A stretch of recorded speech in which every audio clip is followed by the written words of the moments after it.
When action is required to preserve our national security, we will act. Reagan has a vision of a world free from communism and of American victory in the Cold War.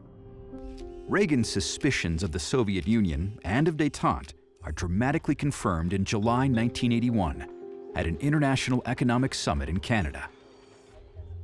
President Mitterrand of France is there. He asks Reagan for a private meeting. Richard Allen was at Reagan's side.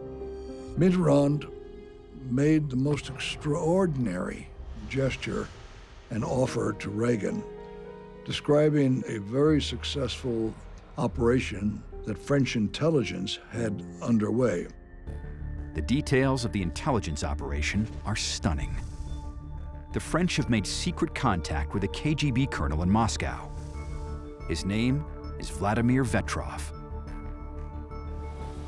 He says he's an analyst in a shadowy KGB office, known only as Directorate T. Vetrov tells the French that détente is a giant lie. Directorate T is controlling hundreds of KGB agents who are using détente to acquire the West's technological secrets. Acquiring is just a polite word for stealing. So they call them acquisition lines, basically stealing science and technology from the West. The Soviet spies are burrowing deep into Western factories and research laboratories. We found out through this source. One of the things they were doing is they were taking scientists and making them intelligence officers to do collection. The Russians are using American research and development to build their own war industry. So Vetrov starts to hand off this material, and suddenly it becomes clear to French intelligence and then also American intelligence just the tremendous extent of the KGB's science and technology espionage efforts against the West. It must have been truly a dramatic realization.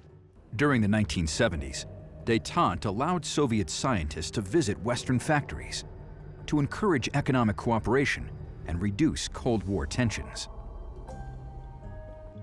What they would do is they would send a delegation to America.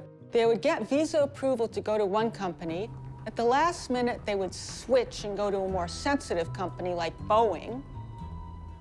So they'd go someplace that maybe wasn't quite as sanitized and prepared from a security point of view to receive a Soviet delegation. Exactly, yeah. Right. So they would show up at Boeing. Well, this was a real case. They actually went to Boeing in Seattle, Washington, but they went to such lengths in their whole program to acquire our science and technology that they had some really bizarre methods they used as well. They just didn't get blueprints. They also collected samples, big samples, but they also collected very small samples. And so they were viewing the material in the factory, and they put sticky tape on the bottom of their shoes to pick up the metal filings from the floor. Well, if you give me your shoe, I'll explain how it worked. So what I'm going to do is I'm going to put some sticky tape on the bottom of your shoes.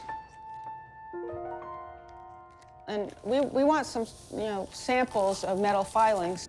Silently, the tape collects the dirt and dust from the factory floor. It's a pretty clever method.